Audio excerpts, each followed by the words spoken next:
आप सभी को जय मसीह की। प्रभु आप सभी को बहुत आशीष दे।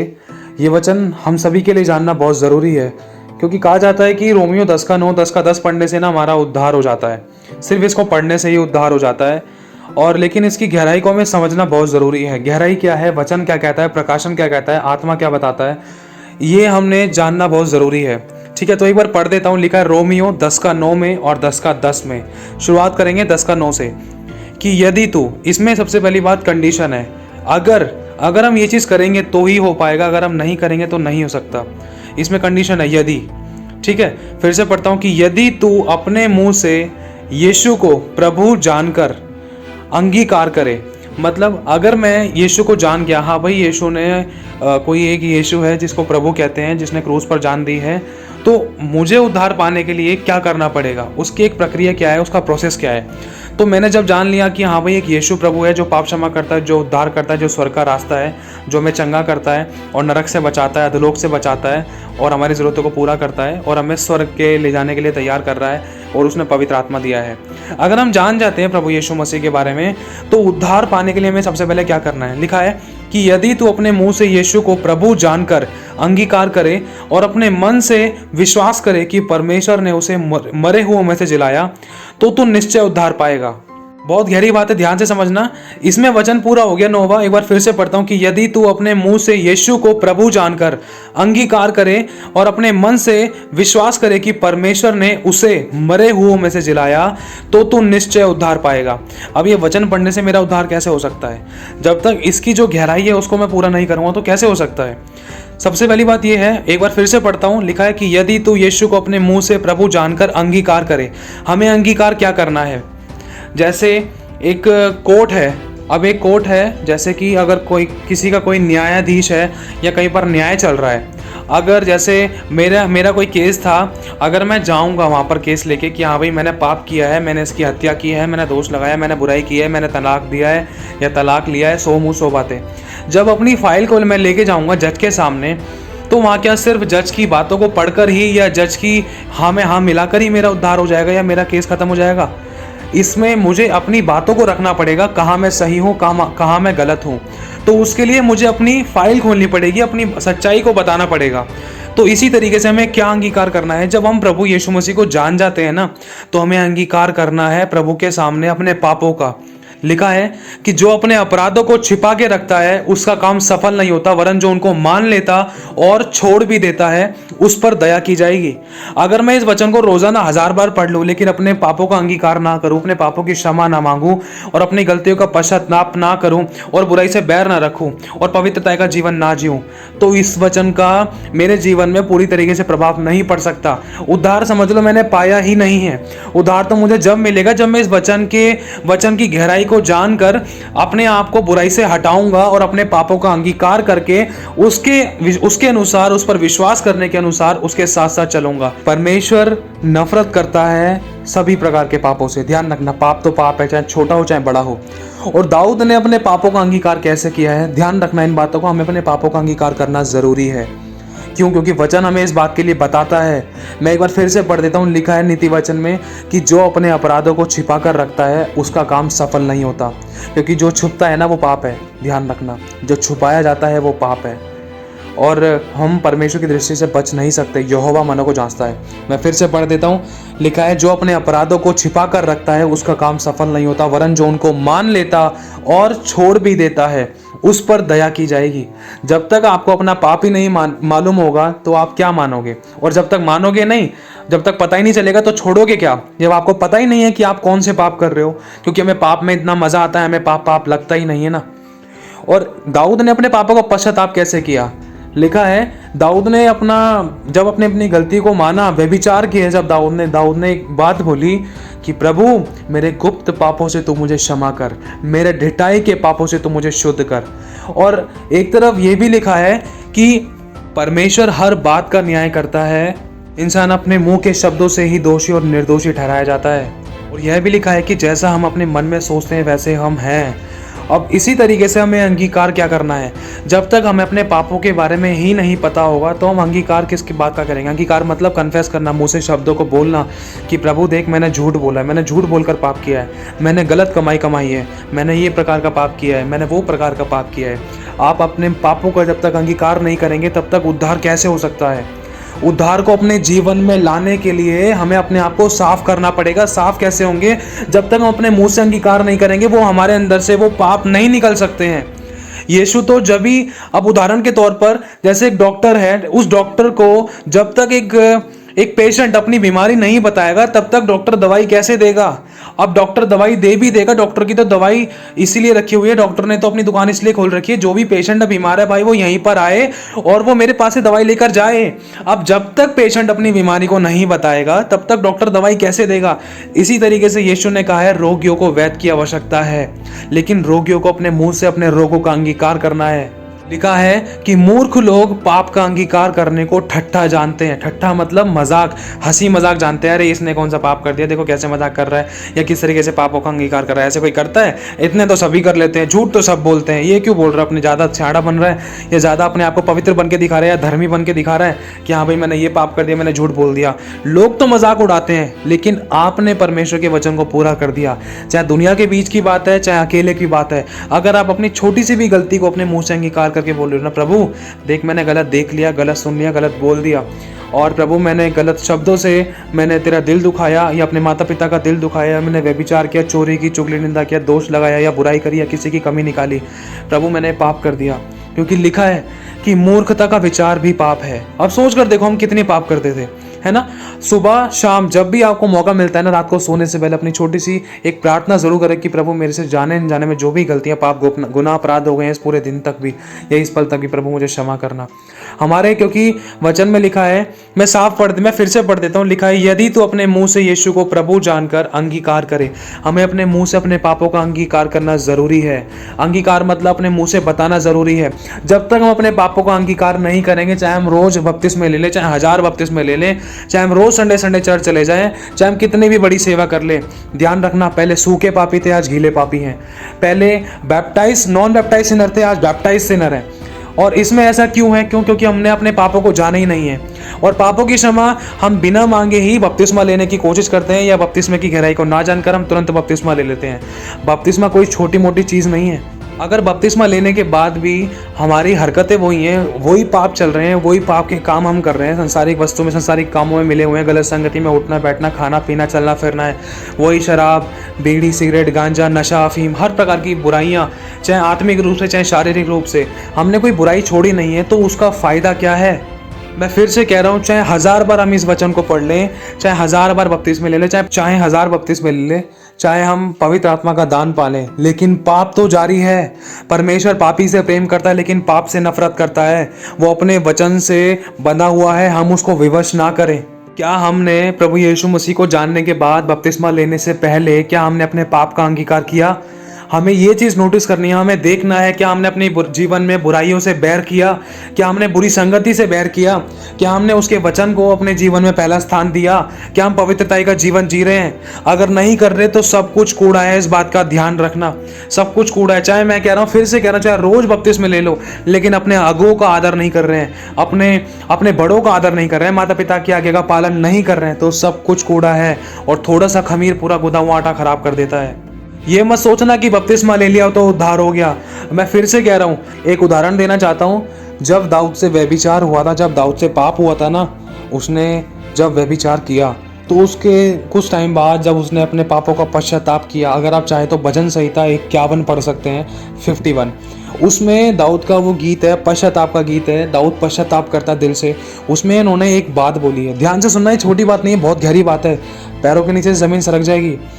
लिखा है कि हे मेरे परमेश्वर, मेरे अंदर शुद्ध मन उत्पन्न कर और मेरे भीतर स्थिर आत्मा नए सिरे से उत्पन्न कर। और लिखा है कि मुझे अपने सामने से निकाल ना दे। मतलब मनुष्य के खुद के कामों, खुद के गलत ऐसे चुनावों के कारण ऐसी दशा हो जाती है मनुष्य की कि परमेश्वर के सामने से निकल जाता है, मतलब खड़ा ही नहीं हो सकता है, क्योंकि परमेश्वर पवित्र है। और लिखा है कि तेरे ही पापों के कारण मैंने तुझसे अपना मुंह छिपा कर रखा है। क्यों? क्योंकि हमने अपने पापों को छिपा कर रखा है, क्योंकि हमने अपने पापों का अंगीकार ही नहीं किया है। लेकिन जब दाऊद ने अपने लिए प्रार्थना की और दाऊद ने अपना पापों को परमेश्वर के सामने अंगीकार किया, तो परमेश्वर ने उस पर दया की। और लिखा है, और अपने पवित्र आत्मा को मुझसे अलग ना कर। मतलब जैसे ही इंसान के जीवन में पाप एंटर मारता है ना, वैसे ही पवित्र आत्मा बाहर हो जाता है। क्यों? क्योंकि हमारा खुद का चुनाव होता है। हम पवित्र आत्मा को अंदर बुलाते नहीं है, ध्यान रखना, अंदर बुलाते नहीं है। पाप को बुलाने की जरूरत नहीं पड़ती है, पाप को बुलाने की जरूरत नहीं पड़ती है, वो अपने आप एंट्री मार लेता है। शैतान अपने आप ही एंट्री मारता था। लेकिन पवित्र आत्मा, प्रभु यीशु मसीह, पिता परमेश्वर, वचन साफ कहता है, यीशु हमारे द्वार के बाहर खड़ा हुआ खटखटाता है। क्यों? क्योंकि बुराई, पाप, ईर्ष्या, जलन, पाप के सारे काम तो हमारे अंदर भरे हुए हैं, जिनका हमने अंगीकार नहीं किया है। तो उद्धार कैसे होगा? उद्धार करता तो द्वार के बाहर खड़ा हुआ है, वो अंदर कैसे आएगा? अब उदाहरण के तौर पर आपको मालूम होगा, जग्गई के घर में उद्धारकर्ता मतलब प्रभु यीशु मसीह एंट्री कर चुके थे, लेकिन उस समय भी जग्गई का उद्धार नहीं हुआ था। जग्गई का उद्धार कब हुआ था? जब जग्गई ने अपने पापों को प्रभु के सामने अंगीकार करके खुलकर मान लिया था। कैसे? उसने साफ कहा था कि जिसका मैंने लिया है उसको उसका 4 गुना दे देता हूं, उसको इतना 2 गुना, इसको 4 गुना लौटा देता हूं। और उसी समय उसने अपना सारा धन, जो भी उसने लिया था, चुंगी लेने वाला था वो, या जिस भी तरीके से उसने पैसा इकट्ठा कर रखा था, तो उसने अपना सारा पैसा गरीबों में, मतलब जैसे ही उड़ेल दिया, बांट दिया। तो उसके बाद प्रभु यीशु मसीह ने, जो उसके घर में आए थे खाना खाने के लिए, तो यीशु मसीह ने कहा था, आज इस घर में उद्धार आया है। देखो, समझने की कोशिश करना, उद्धार करता तो कुछ थोड़ी देर पहले ही उसके घर में एंट्री कर चुका था, लेकिन उद्धार उस समय नहीं हुआ था जग्गई का उद्धार जब हुआ था, जब उसने अपने पापों को माना था और उसने छोड़ दिया था। उसने इस प्रकार का लालच नहीं किया था, वरन जिसका भी जो लिया था उसको वापस लौटा दिया, कई गुना बढ़कर। क्यों? क्योंकि प्रभु यीशु मसीह का एनकाउंटर जब उसके साथ हुआ, खुदावन उसके जब सामने आया, तो उसने अपनी गलती को माना, पश्चाताप किया। उसने देखा कि यीशु कितना पवित्र है, कितना पवित्र जीवन जीने वाला, कितने पवित्र वचन है, सच में ये परमेश्वर का पुत्र है। और मुझे उद्धार पाने के लिए अपने अंदर की बुराइयों को निकालना होगा, क्योंकि यीशु पवित्र है, मुझे उसकी तरह बनना है, तो मेरे अंदर की बुराइयों को निकालना होगा।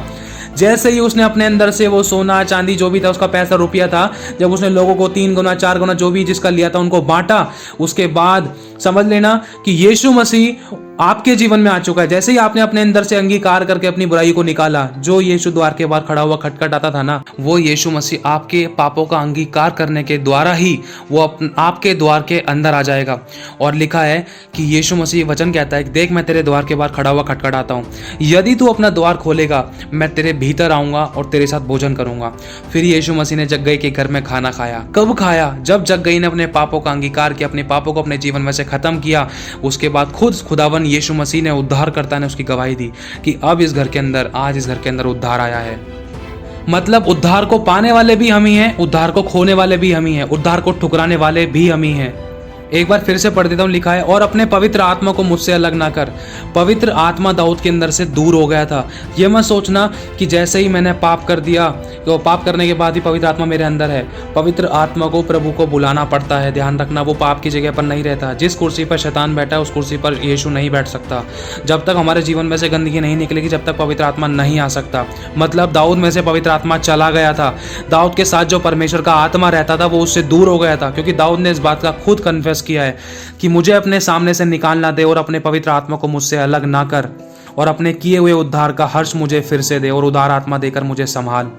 तो बहुत जरूरी है हमें अंगीकार करना। जब तक हम अपने पापों का अंगीकार नहीं करेंगे तब तक हमारा उद्धार नहीं हो सकता। क्योंकि लिखा है यशाया 59 में, मतलब यशाया 59 में पहली आयत, सुनो यहोवा का हाथ ऐसा छोटा नहीं हो गया कि वो उद्धार ना कर सके। मतलब परमेश्वर तो तैयार है उद्धार करने के लिए, लेकिन हमारी गलती के कारण वो उद्धार रुका हुआ है, हमारे पापों के कारण वो उद्धार रुका हुआ है, क्योंकि थोड़ा सा मैल अंदर भरा हुआ है ना। जब तक वो मैल नहीं निकलेगा तब तक वो उद्धार अंदर कैसे आ पाएगा। और उद्धार करता पवित्र है, ध्यान रखना। लिखा है कि परमेश्वर का हाथ इतना छोटा नहीं होगा कि वो उद्धार ना कर सके, ना वह ऐसा बहरा हो गया कि वो सुन ना सके, परंतु तुम्हारे अधर्म के कामों के कारण तुम्हारे अधर्म के कामों ने तुमको तुम्हारे परमेश्वर से अलग कर दिया है और तुम्हारे पापों के कारण उसका मुंह तुमसे ऐसा छिपा है कि वह नहीं सुनता। क्योंकि तुम्हारे हाथ हत्या से और तुम्हारी उंगलियां अधर्म के कामों से अपवित्र हो गई हैं। तुम्हारे मुंह से तो झूठ और तुम्हारी जीभ से कुटिल बातें निकलती हैं। कोई धर्म के साथ नालिश नहीं करता, ना कोई सच्चाई से मुकदमा लड़ता है। इसमें कुछ ऐसे शब्द आए हैं हत्या को लेकर।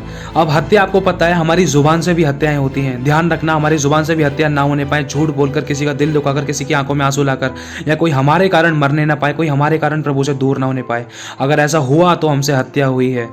और परमेश्वर ने इसमें साफ बता दिया है कि हमारे अधर्म के काम क्या है, उंगलियों पर गिने हुए हैं। उंगलियों पर मतलब अधर्म के काम तो ऐसे हैं कि हाँ भाई मैं झूठ बोलता हूँ, चोरी करता हूँ, बुराई करता हूँ, दोष लगाता हूँ, कभी निकालता हूँ, गाली गलौज करता हूँ, गलत फोटोज वीडियोस देखता हूँ। ये सारे हमारे अधर्म के काम हैं जो हमारे मन से, फिर उसके बाद हमारी जुबान से, फिर हमारे शरीर के द्वारा होते हैं। और इसी कारण मनुष्य का उद्धार नहीं हो सकता है। मैं फिर से कहता हूँ, चाहे 1000 बपतिस्मे ले लो, चाहे बड़े बड़े पास्टरों से प्रार्थना करा लो, चाहे किसी भी प्रकार से आप पवित्र आत्मा का दान पालो, लेकिन ध्यान रखना, अगर ये सब पाने के बाद भी अगर पाप जारी है तो इन चीज़ों का कोई फायदा नहीं है। जब तक हमारे जीवन में से इन बुराइयों का निकालना नहीं होगा तब तक प्रभु यीशु मसीह अंदर नहीं आ सकता। क्योंकि वो साफ कहता है, वो द्वार के बाहर खड़ा हुआ खटखटाता है। क्यों? वो बाहर इसीलिए है क्योंकि हमने किसी और को जगह दे रखी है। हमने पाप से प्रेम किया है, हम पाप के कामों से प्रेम करते हैं, उनमें हमें मज़ा आता है और वही चीज़ हमें अच्छी लगती है, इसलिए हमने अपने दिल में बसा रखा है। इसीलिए यीशु मसीह द्वार के बाहर खड़ा हुआ खटखटाता है। हमें अपने पापों का अंगीकार करना ज़रूरी है, उसके बाद ही हमारा उद्धार हो पाएगा। ये उद्धार होना इतना आसान नहीं है। ध्यान रखना, यीशु मसीह पर विश्वास करना तो आसान है, लेकिन विश्वास में बने रहना बहुत थोड़ा मुश्किल पड़ जाता है। मैं फिर से कहता हूँ, हमें अपने पापों का अंगीकार करना ज़रूरी है, उसके बाद ही वो वचन पूरा हो पाएगा। मैं फिर से पढ़ देता हूँ, लिखा है कि यदि तू यीशु को अपने मुंह से प्रभु जानकर अंगीकार करे।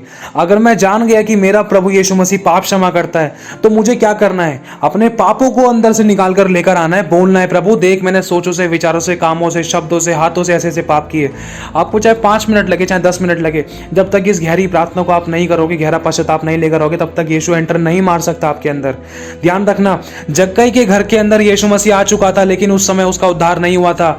चाहे आपने यीशु मसीह को जान लिया है, चाहे आज आपने 1000 बपतिस्मे ले लिए हैं, चाहे आप रोज चर्च जाते हो, लेकिन पाप का अंगीकार करना जरूरी है। क्योंकि जक्कई का उद्धार बाद में हुआ था, जब यीशु मसीह ने खुद उसको बोला था। जब जक्कई ने अपनी गलती को मानकर और अपने अंदर की बुराई को झांक कर अपने अंदर से उस बुराई को निकाला, उसके बाद खुदावंद ने उसकी खुद गवाही दी है, बाद में गवाही दी है। ध्यान रखना, ये गहरी बातें बहुत जानना जरूरी है। और भजन संहिता अगर 51 का अगर आप स्टार्टिंग से पढ़ोगे ना, तो उसमें साफ पता चल जाएगा दाऊद ने अपने पापों का कैसे पश्चाताप किया है। लिखा है, मुझे भली भांति धोकर मेरा अधर्म दूर कर और मेरा पाप छुड़ाकर मुझे शुद्ध कर। मैं तो अपने अपराधों को जानता हूँ। ध्यान रखना, जब आप अपनी गलती, पाप, गुनाह, अपराधों को जानते हो तो क्या खुदावन नहीं जानता है? बस खुदा ये चाहता है कि बेटा तू मेरे सामने अपने पापों को मान ले और छोड़ दे, तो मेरी दया तुझ पर आ पाएगी। अगर तू अपने पापों को मान लेगा तो मैं तेरे पापों को इतना दूर कर दूंगा, तेरे गुनाह अपराधों को इतना दूर कर दूंगा जितना कि पूरब से पश्चिम दूर है। मैं उन्हें कभी याद भी नहीं करूंगा, मैं उन्हें हिम की समान श्वेत कर दूंगा। बिल्कुल मैं तुझे पारदर्शी बना दूंगा, पवित्र बना दूंगा, तू मेरी पवित्र प्रजा कहलाएगा। सोचो, खुदावन साफ कह रहा है कि मैं तेरे पापों को कभी स्मरण भी नहीं करूंगा, याद भी नहीं करूंगा, वरन उनको अनंत काल के लिए मैं मिटा दूंगा। मिटाएगा कैसे? जब तक हम अपने पापों को उसको बताएंगे नहीं कि प्रभु मैंने ये पाप किया है, और जब तक पाप उसके सामने हम अपना अंगीकार नहीं करेंगे तो प्रभु यीशु मसीह किस पाप पर अपना यीशु का लहू लगाकर ब्रश लगाएगा? किस पाप को हमारे अपने लहू से धोएगा? हमें अपने पापों का अंगीकार करना उसके सामने बहुत जरूरी है। जब तक हम अपने पापों को उसके सामने नहीं बताएंगे, जब तक वो अपने लहू का, पवित्रताई का ब्रश हमारे ऊपर नहीं लगा सकता। इसमें चुनाव हमारे हाथों में है।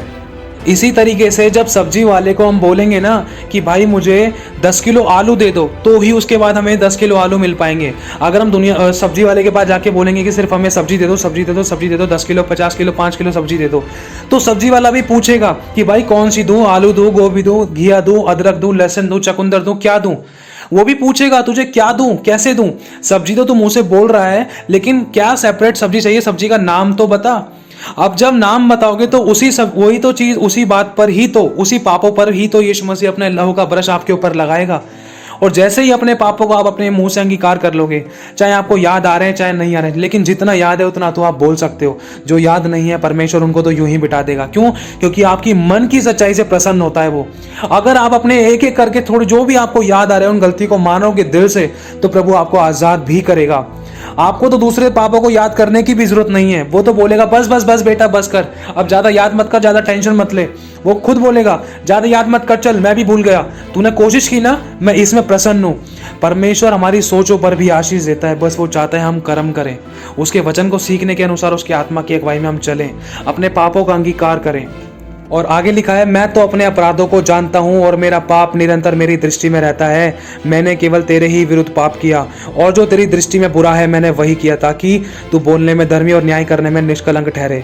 और यह भी लिखा है, देख तू हृदय की सच्चाई से प्रसन्न होता है और मेरे मन ही में ज्ञान सिखाएगा। जुफा से मुझे शुद्ध कर तो मैं पवित्र हो जाऊंगा, मुझे धो और मैं हिम के समान अधिक श्वेत बनूंगा। मुझे हर्ष और आनंद की बातें सुना, जिससे कि आगे लिखा है, अपना मुख मेरे पापों की ओर से फेर ले और मेरे सारे अधर्म को और अधर्म के कामों को मिटा डाल। परमेश्वर हमारे पापों को जब ही तो मिटाएगा जब हम अपने पापों को उसके सामने मानेंगे। जब तक हम एक वैद्य को, एक पेशेंट, एक बीमार व्यक्ति अपनी बीमारी नहीं बताएगा तो वैद्य किस बात की दवाई देगा? तो यही चीज़ है।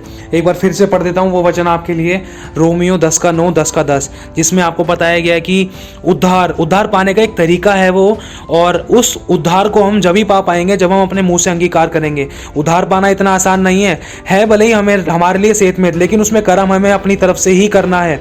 ध्यान रखना, अगर हमें उद्धार सिर्फ वचन पढ़ने से मिल जाता तो कितने लोगों का यूं ही उद्धार हो जाता। ध्यान रखना, क्योंकि ये वचन हमारे लिए जानना बहुत जरूरी है। मैं फिर से पढ़ देता हूँ रोमियो 10:9 में कि यदि तू अपने मुंह से यीशु को प्रभु जानकर अंगीकार करे और अपने मन से विश्वास करे कि परमेश्वर ने उसे मरे हुओं में से जिलाया। देखो बहुत गहरी बातें हैं, ये बातें हमारे लिए जानना बहुत जरूरी है। देखो, सबसे पहली बात, जब आप यीशु मसीह को जान चुके हो, जब आपने विश्वास किया, सबसे पहला है आपको जानना और उस पर विश्वास करना। और दूसरा, अगर आप उद्धार पाना चाहते हो तो आपको अंगीकार करना है। किस बात का? कि प्रभु मैं एक पापी हूं, मैंने शरीर, प्राण और आत्मा से जो पाप आपको याद आ रहे वो अंगीकार कर दो। जो नहीं आ रहे वो तो परमेश्वर वैसे भी तुमसे नहीं पूछेगा। क्यों? क्योंकि वो आपकी हृदय की सच्चाई से प्रसन्न होगा कि मेरे बेटे को जो याद आया इसने अपनी मन की सच्चाई से मुझे बता दिया। तो परमेश्वर आपके सभी पापों को यूं ही मिटा डालेगा, कभी याद भी नहीं करेगा आपके पापों को, वरन अपनी करुणा के अनुसार आपको स्मरण करेगा या आपको याद करेगा और आपके साथ अच्छा बर्ताव करेगा। आपको अंगीकार करना है। दूसरा स्टेप है आपको अपने पापों का अंगीकार करना है। किसके सामने? यीशु के सामने। और उन पापों के लिए आपको ये बोलना है कि प्रभु, मेरे इन्हीं पापों के कारण तू मेरे लिए कोड़े खाया, तूने मेरे लिए सर पे कांटों का ताज पहना, तू ही मेरे लिए मारा गया। क्रूस की दर्दनाक मृत्यु मुझे सहनी थी, मुझे जाना था नरक और अधोलोक, लेकिन तू मेरे लिए चला गया। क्योंकि आगे इसकी अगर गहराई जानोगे तब समझ पाओगे। क्योंकि लिखा है कि यदि तू अपने मुंह से यीशु को प्रभु जानकर, अगर आप जान चुके हो यीशु मसीह प्रभु है, तो अंगीकार करना है अपने पापों का। लिखा है प्रभु जानकर अंगीकार करे, और आपको मन से यह विश्वास करना है कि प्रभु यीशु मसीह मेरे सभी उन पापों के कारण जो मैंने किए थे, जो मैंने अपने मुंह से भी कहे हैं या अंगीकार किया है, या जो मैंने अंगीकार नहीं भी किया है, प्रभु यीशु मसीह ने मेरे उन्हीं पापों के कारण क्रूस की दर्दनाक मृत्यु को सहा और मेरे लिए मारे गए। और मेरे लिए ही परमेश्वर ने प्रभु यीशु मसीह को तीसरे दिन मुर्दों में से जिलाया। मतलब हमारे पापों के कारण हमें मरना था, तो उस मृत्यु को यीशु ने अपने ऊपर ले लिया। जब तक हम अपने पापों का इस तरीके से अंगीकार नहीं करेंगे, प्रभु तू मेरे पापों के लिए मारा गया, मरना मुझे था लेकिन मेरे बदले तू मारा गया, और परमेश्वर ने तुझे मुर्दों में से जिला दिया। उसके बाद आगे लिखा है, अगर हम ये विश्वास कर लेंगे ना कि प्रभु यीशु मसीह मेरे लिए मारा गया, मेरे लिए गाड़ा गया और मेरे लिए ही तीसरे दिन मुर्दों में से जी उठा, लिखा है तो तू निश्चय उद्धार पाएगा। तो गारंटी है, तो तू निश्चय उद्धार पाएगा। इस गारंटी तक पहुंचने के लिए हमें अपने यीशु को जानना और उस पर विश्वास करने के साथ साथ अपने मुंह से अंगीकार करना जरूरी है। सबसे मेन बात है अंगीकार। ध्यान रखना, यीशु को जानने के बाद अंगीकार करना जरूरी है, कन्फेस करना जरूरी है। अंगीकार मतलब जब तक हमने अपनी गलती को अपने मुंह से नहीं माना तब तक हम क्षमा कैसे पाएंगे? इसी तरीके से तो यहाँ पर साफ लिखा है तो तू निश्चय उद्धार पाएगा, क्योंकि धार्मिकता के लिए मन से विश्वास किया जाता है। आपने धार्मिकता का काम तो पूरा कर दिया, हाँ भाई यीशु मसीह प्रभु है, यीशु मसीह चमत्कार करता है, मन में एक तरीके से विश्वास कर लिया कि यीशु मसीह ने आश्चर्य कर्म किए, यीशु मसीह पाप क्षमा करता है, उद्धार करता है, स्वर्ग का रास्ता है, तो ये तो धार्मिकता का काम हो गया। साफ लिखा है, क्योंकि धार्मिकता के लिए मन से विश्वास किया जाता है और उद्धार के लिए मुंह से अंगीकार किया जाता है। ध्यान रखना, उद्धार पाने के लिए मुंह से अंगीकार करना जरूरी है। यहां पर साफ बता दिया है 10वें वचन में, रोमियो 10:10 में, कि उद्धार के लिए मुंह से अंगीकार किया जाता है। जब तक हम अपने मुंह से उद्धार पाने के लिए अपने पापों को स्वीकार नहीं करेंगे ना, कि हाँ प्रभु मैंने पाप किए और मेरे पापों के कारण यीशु जो दुख, जो दर्द, पीड़ाएं, जो क्रूस की दर्दनाक मृत्यु मुझे सहन थी, जो मुझे अधोलोक में जाना था, मेरे बदले यीशु मसीह तू चला गया। मैं अपने पापों को तेरे सामने अंगीकार करता हूँ कि मेरे पाप करने के कारण यीशु तुझ पर मार पड़ी। मेरे पाप करने के कारण, मेरे गलत बोलने के कारण, मेरे झूठ, चुगली, निंदा, बैरभाव, ईर्ष्या, लालच, मैंने सभी प्रकार के ऐसे पाप किए जिसके कारण तुझे दुख उठाना पड़ा। तूने क्रूस की दर्दनाक मृत्यु से ही तूने कोड़े खाए और तू मेरे लिए मारा गया। ये अंगीकार करना जरूरी है। ध्यान रखना, ये भी हंसते चलते फिरते नहीं, इसको महसूस करना है कि आंसुओं के साथ, आत्मा से भर के उस मोमेंट को याद करना जो यीशु पर बीत रहा था, एक एक कोड़े की मार को याद करना। अगर आप चाहो तो प्रभु की आराधना करते हुए भी इस प्रार्थना को कर सकते हो, छोटी सी ये प्रार्थना कर सकते हो, आराधना सुनने के बाद कर सकते हो, क्योंकि उसी समय हम इस बात को अच्छे तरीके से शायद महसूस कर सकते हैं। महसूस वैसे भी कर सकते हैं अलग से, लेकिन जब ये चीज़ एक नॉर्मल जब वीडियो के द्वारा देखते हैं ना, तब इन बातों को हम कुछ प्रतिशत हम समझ पाते कि हाँ सच में प्रभु जैसे इसमें कोड़े मार रहे हैं, तो क्या सच में तेरे पर इसी तरीके से कोड़े मारे गए होंगे, या तो फिर इससे भी गंदी तरीके से कोड़े मारे गए होंगे। तब उन छोटी छोटी बातों को हम सोचते हैं ना, तब हमें थोड़ा लगता है प्रभु देख ये कोड़ा मेरी वजह से लगा है। तो यही चीज़ है, यही है अपनी गलती का, अपने पापों का, अपराधों का, गुनाहों का, जो जाने अनजाने में, जो जानबूझकर, जो गुप्त में, जो चौड़े में, जो किसी भी तरीके से हमने किए, इन बातों का अंगीकार करके मुंह से बोल कर कि प्रभु मैंने ये गुप्त में पाप किया, प्रभु मेरे इन पापों को क्षमा कर। जैसे ही अपने पापों को मान लोगे, उसी समय उद्धार करता यीशु मसीह और उद्धार आपके अंदर आ जाएगा। क्योंकि साफ लिखा है, मैं फिर से एक बार पूरा वचन पढ़ देता हूँ, कि यदि तू यीशु को अपने मुंह से प्रभु जानकर अंगीकार करे और अपने मन से विश्वास करे कि परमेश्वर ने उसे मरे हुओं में से जिलाया, तो तू निश्चय उद्धार पाएगा। क्योंकि धार्मिकता के लिए मन से विश्वास किया जाता है और उद्धार के लिए मुंह से अंगीकार किया जाता है।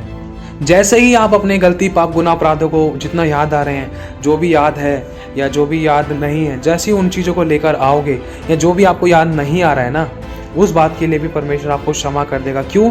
क्योंकि आपके ट्रू रिपेंटेंस हार्ट को देखेगा, वो आपके सच्चे हृदय से पश्चाताप होते हुए को देखेगा कि मेरा बेटा भिलक रहा है, मेरी बेटी अपनी गलतियों से माफ़ी मांग रही है, अपने पापों से तौबा कर रही है, और अपने गुप्त पापों से भी मुझसे तौबा कर रही है, अपने पापों का मेरे आगे अंगीकार कर रही है, और मान रहा है मेरा बेटा अपने सभी प्रकार के पापों को। चाहे आपको याद नहीं भी है ना, चाहे आप कोशिश भी कर रहे हो, उस बात में भी परमेश्वर एक तरीके से आपको अपने सीने से लगा लेगा। क्यों? क्योंकि वो इस बात से प्रसन्न होगा कि मेरे बेटे ने अपनी गलती को मान लिया है। क्योंकि आदम और हवा के समय पर एक इसी तरीके से एक घटना घटी थी। परमेश्वर जानता था कि आदम और हवा ने वो फल खाया है जिस बात के लिए मना किया था, लेकिन फिर भी परमेश्वर ने पूछा, क्या पूछा? आदम तूने फल खाया है? बिल्कुल उसी तरीके से जैसे एक वैद्य एक बीमार व्यक्ति से पूछता है कि तेरे को क्या बीमारी है, उसी तरीके से परमेश्वर ने पूछा कि आदम क्या तूने वो फल खाया है? क्या तूने वो पाप किया है? क्या तूने वो आज्ञा तोड़ी है? क्या तूने पाप कर दिया है? मतलब हम एक तरीके से पाप के रोगी थे, और यीशु हमारे पापों को क्षमा करने वाला हमारा वैद्य है। यीशु हमारा वो डॉक्टर है।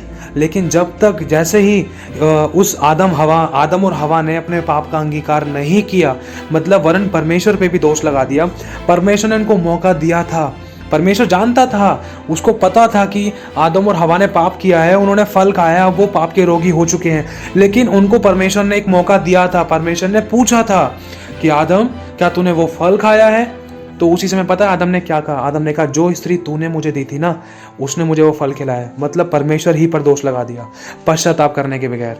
पश्चाताप करा ही नहीं उसने, पश्चाताप का हृदय आया ही नहीं, वहां पर कोई पश्चाताप था ही नहीं। इसीलिए प्रभु का वचन कहता है कि जो अपने अपराध छिपा कर रखता है उसका काम सफल नहीं होता, वरन जो उनको मान लेता और छोड़ भी देता है उस पर दया की जाएगी। मेरे भाई और बहनों, जब आप प्रार्थना करोगे ना, ये रोमियो 10:9, 10:10 पढ़ के, या अगर आपको याद है या आप नॉर्मल भी प्रार्थना करोगे अपने पापों का अंगीकार करते हुए, यशाया 53 का 4, 5, 6, 7, 8, 9, 10, 11, 12 ये सब पढ़ना, यशाया 54 पूरा ज़रूर पढ़ना। आपसे विनती है, तब आप समझ पाओगे प्रभु की गहराई को, कि जो जो उसमें एक एक बात लिखी है ना, वो परमेश्वर ने, यीशु मसीह ने हमारे कारण सही है। तो मेरे भाई और बहनों, ये पूरा उद्धार का वचन हमारे जीवन में जब पूरा होता है, जब हम अपने पापों का अंगीकार करते हैं, जब हम अपने रोगों को लेकर हमारे वैद्य के पास जाते हैं। हम पाप के रोगी थे, हम पाप के रोगी थे, और हम पाप के रोगियों को शिफा देने वाला सिर्फ यीशु है, क्योंकि उसी के पास अधिकार है। क्योंकि मनुष्य के पुत्र को, परमेश्वर के पुत्र को पृथ्वी पर पाप क्षमा करने का अधिकार है। यीशु ने पापों को क्षमा किया है। व्यभिचारिणी स्त्री से कहा था, देख तेरे पाप क्षमा हो गए हैं, फिर पाप ना करना। उस 38 वर्ष के कोढ़ी से कहा था, उसके जीवन में पाप के कारण वो समस्या आई थी। यीशु ने उससे कहा था, देख तू फिर पाप ना करना, तेरे पाप क्षमा हो गए हैं। अगर तूने पाप किया, कहीं तेरे साथ इससे ज़्यादा गलत ना होने पाए। यीशु को अधिकार है, और यीशु अधिकार को इस्तेमाल अपना करना चाहता है। वो जब कर पाएगा पूरी तरीके से। अब आपको पता है, ताली एक हाथ से नहीं बजती है। जैसे ही हम अपनी गलती को मानेंगे और अंगीकार करेंगे और छोड़ देंगे, तो वैसे ही प्रभु की दया हम पर आ जाती है। जैसे ही अपने पापों को आप मानते हो प्रभु के आगे, तो बिल्कुल भी शक मत करना कि प्रभु ने आपको क्षमा किया है, नहीं किया। गारंटेड परमेश्वर ने अपने वचन को पूरा कर दिया है। कौन सा? कि जैसे ही तो अपने पापों को मेरे पास आके मान लेगा, मैं तेरे पापों को याद भी नहीं करूँगा, और जैसे ही तो अपने पापों को छोड़ देगा, तो तुझ पर दया की जाएगी, और मैं तेरे पापों को, गुनाहों को, अपराधों को अपनी पीठ के पीछे फेंक दूँ, उनको याद भी नहीं करूँगा। वरन तू भी मत याद कर। खुदावन साफ कहता है, मैं उनको याद भी नहीं करूँगा, तू भी मत याद कर। और इसी से रिलेटेड एक गवाही थी। परमेश्वर की एक दासी रही है, उनसे जब गलती हुई थी, तो उन्होंने जब इस बात का पश्चाताप किया, तो यीशु मसीह उनके पास आए। और जब वो बहन, वो परमेश्वर की दासी, जब अपने पापों का पश्चाताप कर रही थी कि प्रभु देख, मैंने व्यभिचार किया, मैंने ये किया, मैंने वो किया, सो बातें, तो यीशु कह रहा, कौन सा पाप किया, कौन सा पाप किया? मुझे नहीं पता कौन सा पाप किया। यीशु, वो कह रही है, प्रभु तुझे नहीं पता? देख, मैंने उनके साथ शादी की, देख मैं तेरी इतनी अच्छी सेवा करी थी, लेकिन मैं भटक गई थी, मैंने ये किया, मैंने वो किया, इतने लोगों ने मेरे द्वारा ठोकर खाई थी, सो बातें। तो उसके बाद प्रभु कह रहे हैं, कौन सा पाप? मुझे नहीं पता।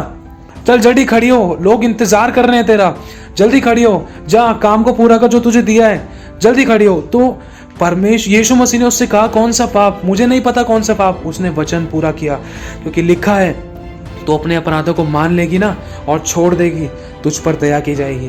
क्योंकि लिखा है कि तू अपने अपराधों को मेरे पास आके मान ले, मैं उन्हें कभी याद भी नहीं करूँगा, अनंत काल के लिए उनको मिटा दूंगा। तो मेरे भाई और बहनों, ये जड़ है, ये जड़ है। यीशु मसीह चंगा करने के साथ साथ पाप क्षमा भी करते थे, ध्यान रखना, क्योंकि उसके पास अधिकार है। यीशु ने बहुतों के पाप क्षमा किए हैं, और वो आपके पापों को क्षमा करना चाहता है, आपको अंगीकार करना है। ये चुनाव आपके हाथों में है, ध्यान रखना। ये वचन आपको नीचे डिस्क्रिप्शन में मिल जाएंगे। प्रभु आप सभी को बहुत आशीष दे। आप सभी को जय मसीह की।